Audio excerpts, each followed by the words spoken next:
Welcome to today's session. We're going to go over the ESSER 3 Part 1 of the application and then explain more about what's going to be happening in the next few months with the ESSER grants. I am Beth Wooster. I am the administrator of the ESA Federal Programs. And Dottie, I'm going to have you introduce yourself. Sure, I'm Dottie Hoisman, and I am on the federal programs team. So I've been taking some of the lead with the ESSER work. So we're excited you're here today. Yeah, and we have several other people on the team on the call, and several people within NDE that we may call on if when we get to questions later on. So. Awesome. All right, so first of all, we want you to know that we're still piecing this together. So we're taking it one piece at a time. And the first piece is this Part 1. And you will go to, it's going to be in the 2021 grant period. Even though we're going into 22, you think it's going to be that new grant. Because the funds are being allocated within 2021, we have to go back to 2021 to start your grant. So that's where we're going to start. And like Dottie said before, if you have not already put your name, position, school district, and email in the chat, we'd appreciate that. The way we are going to handle questions is if you have individual questions or things that you need specific feedback on, we will try to get back with you. We're going to save the chat so we can do a follow-up, some frequently asked questions. We'll do it like a Nebraska FAQ and post that. Hopefully within the next week or so. So if there's some questions that you have, you're going to put them in the chat. We aren't going to answer all the questions right away. If there's time at the end, then we will go through and we'll try to answer as many questions as we can. But if you have specific ones, we will get back to you individually on those. And then the others, we will try to get that frequently asked questions together. All right.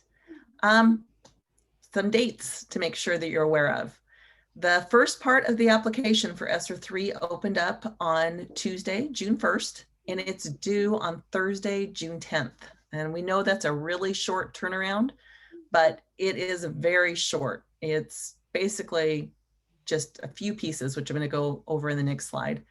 I'm not going to approve any of them until June 15th. They're all going to go to Dottie. She's going to do the initial review and send them to me. And then I'm going to sit on all of them and return and approve all of them on June 15th.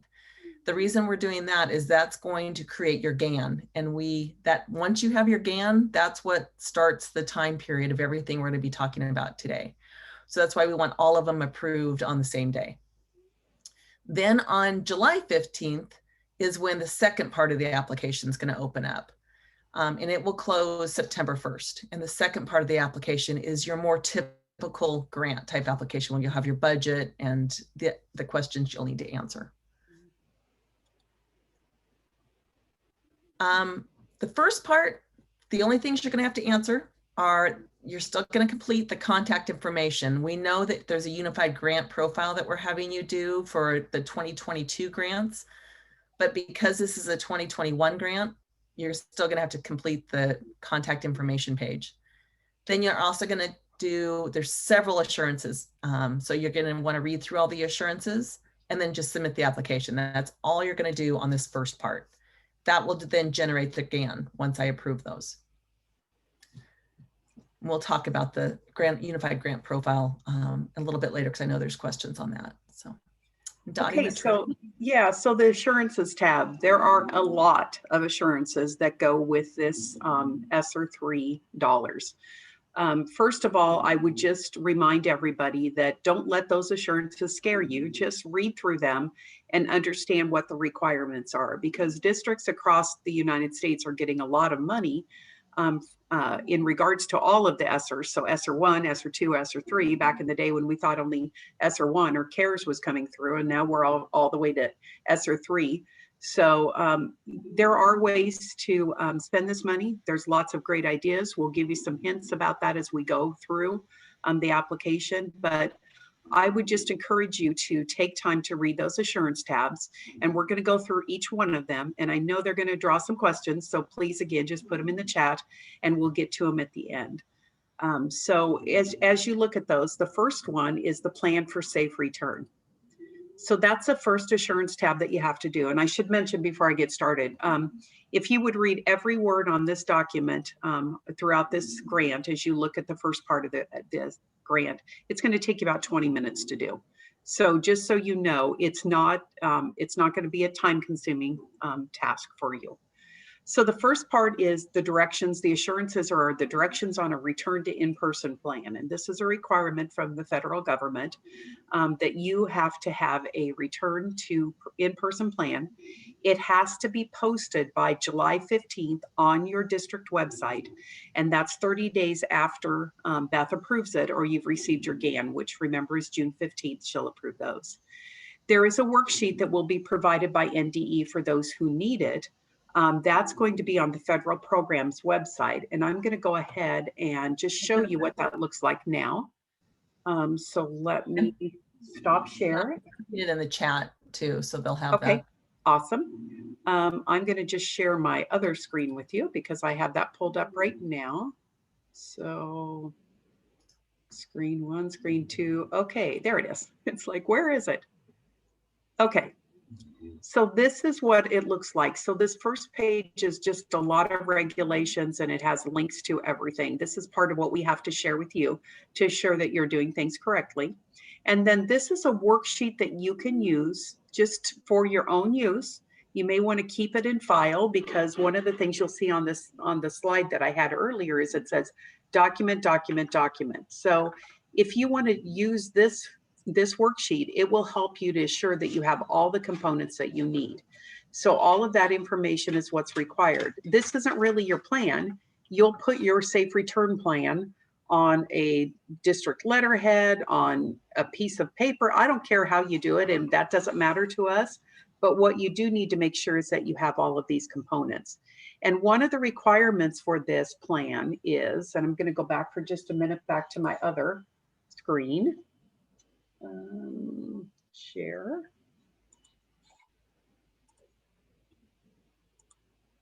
Okay, so one of the requirements is that in the 2-year period, even though that you can spend these funds until September of 2024, you have to have a safe return plan in place until September of 2023.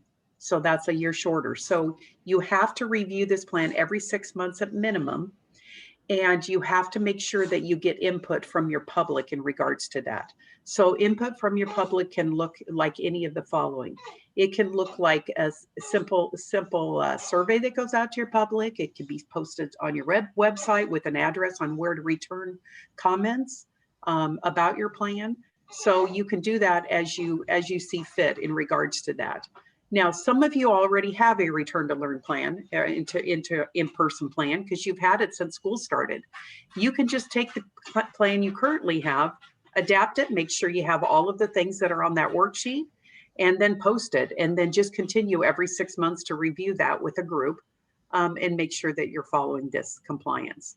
So again, just document, document, document. Can't say it enough. Make sure you're documenting when you did the plan, who you asked for input, what input you received, and then what your actual plan was. So that'll be reviewed when you get monitored by NDE.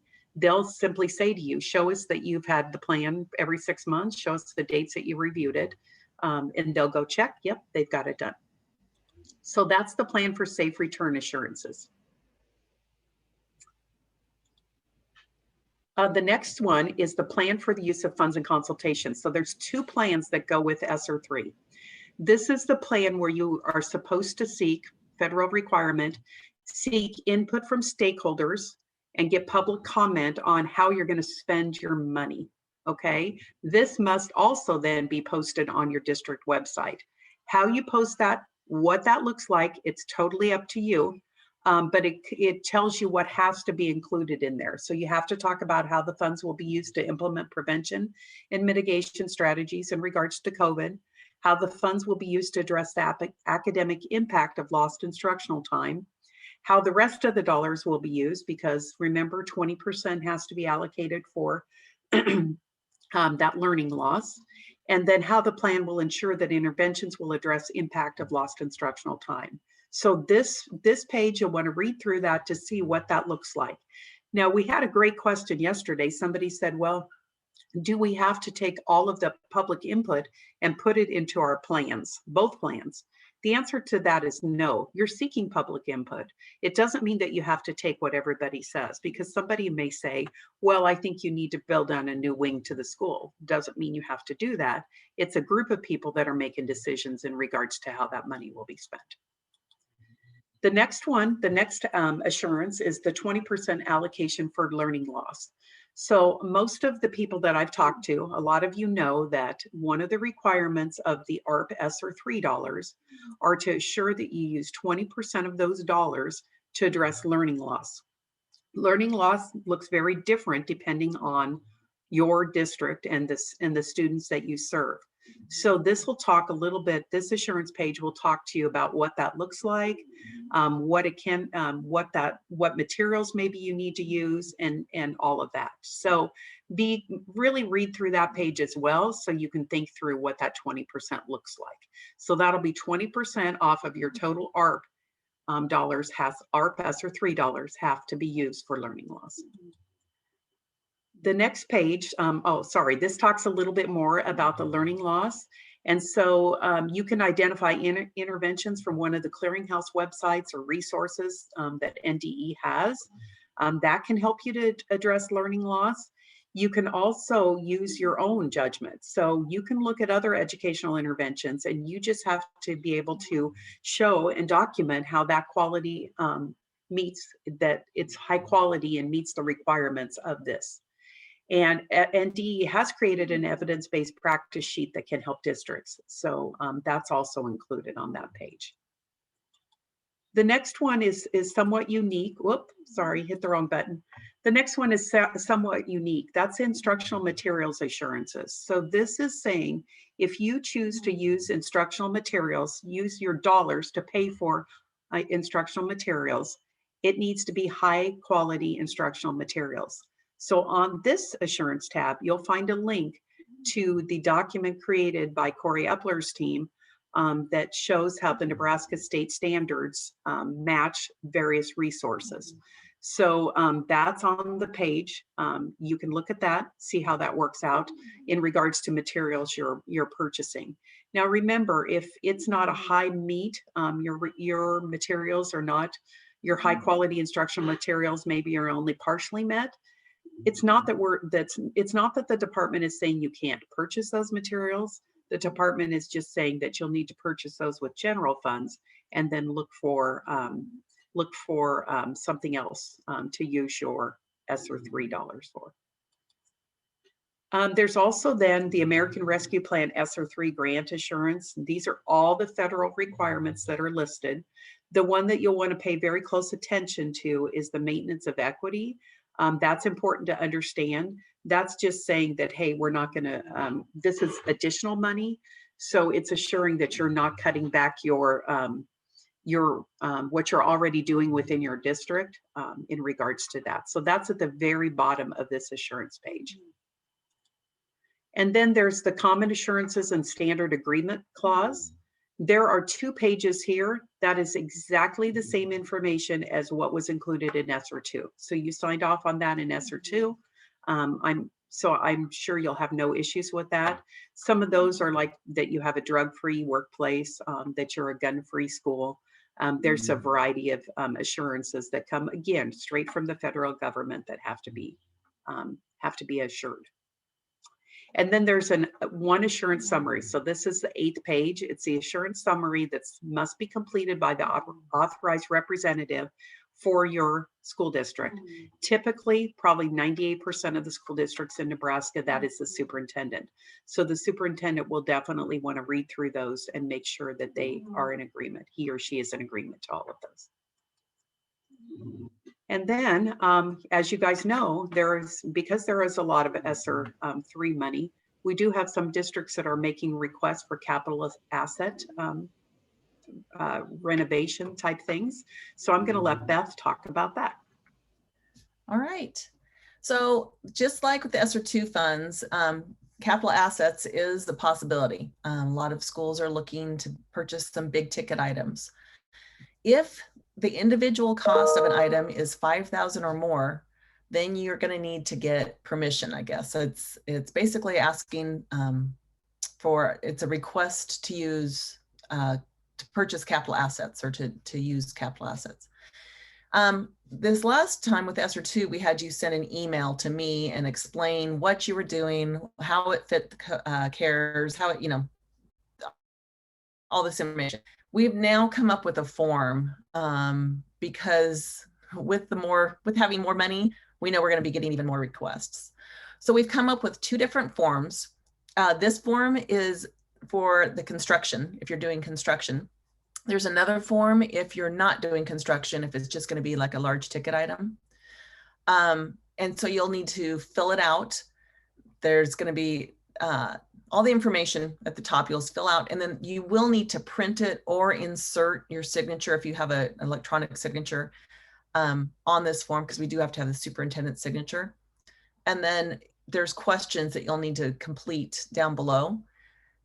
When you're all done completing it, you're going to email this form to Rhonda, who is our office associate. She's going to collect all of them because honestly, I get so many emails. We're a little afraid I may miss some of them. So she's going to collect them, and then a team is going to be going through them and deciding whether it's approvable or not. Then I will sign it and I will send it back, or we'll have Rhonda send it back, one of the 2. But there is one form for construction because you'll have to follow the Davis-Bacon. Then there's a whole nother form for things like servers and networking systems in your school, buses, the large ticket items. So this is the other form. It's a little shorter if you're not doing anything that has to follow Davis-Bacon. So then we have Tom Geschel, who is he's doing the fiscal auditing. We have him looking a lot of these because when he comes out to do the reviews, we don't want him to say, oh, nope, you never should have had approval on this. So we're having his eyes on each of these also to make sure that it's okay. We want to make sure that what you're doing is allowable. And those forms will be available on the federal programs website on NDE, and they should be up yet today. And you can start. Okay, they are there. Great. You can start you can start submitting those to Rhonda at any time, starting now. Remember that those have to be done prior to you completing your application so they can be uploaded. Okay, wait, now it's that second part of the application, not this first part. Sorry, you're right. Yep. And then there's always, if you're going to do something, if you come up with something later on that you want to do, you always can do an amendment and you can send things in later. You could always add, you don't have to know everything right off the bat. You can think about some things, get some ideas, or, talk to your stakeholders. And then you can always do an amendment and send in a capital asset request later. The big thing is that you got to make sure whatever you're doing is completed when the grant is done. So by September 30 of 2024, it has to be completed. You can't have anything still hanging out there. So if you're doing any construction, it has to be all done by the time the grant is done. So that's an important piece to remember. All right, this next piece is the 2/3 allocation. Nebraska only got 2/3 of the allocation at this point. Once we get our application in, because we have to apply for the funds, just like you do, to the federal government, once our application is submitted and approved, we'll get the rest of the funds. So because of that, because we only have 2/3 of the funds, if you're doing a big project and you were to get your grant in on the due date, it got approved right away, you're going to have to wait to request all of your funds until we get all of our funds. We can't pay out 100% of your funds until we have 100% of our funds. We could pay out 2/3, and that's all we could pay out. But we are, that grant is, or that application is being submitted hopefully yet this week. The goal is to have it in by June 15th is our goal, to have it in by then. And then we could get immediate approval, or it could take some time. It could go back and forth, just like your grants sometimes go back and forth. So once we have that approval, we will be sure to let you know that Nebraska has full approval and we have all the funds. Okay. Okay, so just kind of this, well, sorry, I'm getting click happy, I guess. This is just a best advice slide. So remember, you must have input from the public. So there's two ways you need to have input. Input on your safe return to school plan and input on the use of funds for how you're going to spend the ARP ESSER II plans. So keep that in mind. 20% learning loss is a requirement. Now is a great time to start having those conversations if you haven't already. I know a lot of you have had lots of discussions about this already. So start thinking about how are we going to spend that 20% and what will that look like and what does our data show? So take time to really dig deep to figure out what you need to spend those dollars on. And then take your time and just remember, like Beth said, you can do an amendment at any time between now and when this grant closes. So you may have a perfect plan in your mind that you submit to us on August 15th and it's perfect and we're going forward. And then 6 months later, you may find that that is not what we need. So we want to do an amendment. Feel free to do that. You can do amendments along the way. Just make sure you get it approved before you purchase items. So that's really important to know. That's very, very important to know. The other thing is some of you may say, well, gee, I'm going to turn in something on August 15th, but I'm just going to do kind of a placeholder for the funds. That's okay too. If you don't know exactly what you're going to do yet, do that. Again, you can always do an amendment down the road. So that perfect plan or the placeholder, it's okay. Do whatever you need to, but take your time to get this done. And then make sure you're following the federal rules and guidelines. We're trying really, really hard to get this information to you, but I can tell you, we learn something new about these ARP ESSER dollars every day. And I'm not exaggerating. It's every day we learn more about, hey, this is a requirement, or yes, you can do this, or no, you can't do that. So if you have ideas about things you want to do, don't be afraid to ask for support. We would be more than happy to help you. In fact, the next slide is going to tell you specifically about who you should contact in regards to various parts of the application. So again, take your time, take a look at it, be patient, and go from there. All right. So this slide gives you some of the contacts that you might want to ask if you've got some questions. If you need some innovative ideas on ways to use the funds, Lane and Shirley are the two to contact. And the way, you've all probably written, all of us, but it's the first name dot last name at nebraska.gov. So we've got the names of who to contact. If you've got specific grant questions, then you'll want to contact either me or Kirk or Dottie. If it's questions on capital assets, the best person is probably to go to Tom, because he's the one that will be doing those fiscal audits. And so Tom Geschel would be the best person if you've got some questions on whether something would be allowable or not. Or, we'll do our best to help you too. Instructional materials, Corey Epler is taking the lead on those questions. And then if it's on reimbursement, if you're having problems with a reimbursement, Steve Bowers is the person to contact on that one. And he can go in and find out what the holdup is or what if, a reimbursement wasn't submitted correctly or something like that. If you have specific funds or like questions on your funding and how to code things, that's going to be Bryce Wilson.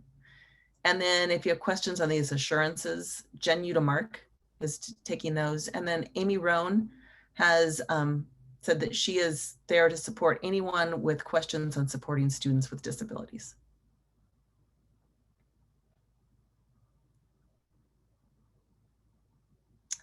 All right, the other thing that we need to make sure that we ask for is, just like you have to get stakeholder input, we have to get stakeholder input as part of our application to the federal government. So we do have a Qualtrics survey. It's not very long, that we are asking for input. And Dottie, can you put that address in the chat? If you take some time and would answer that, it shouldn't take more than a few minutes, but at least we can show that we've gotten stakeholder input. This has also been sent out to several different groups from different NDE listservs. So you may have gotten this multiple times. You only have to answer it once, but if you would take the time to answer it, that'd be just great. And then I believe that is all we have for you. We'll take some time to answer questions.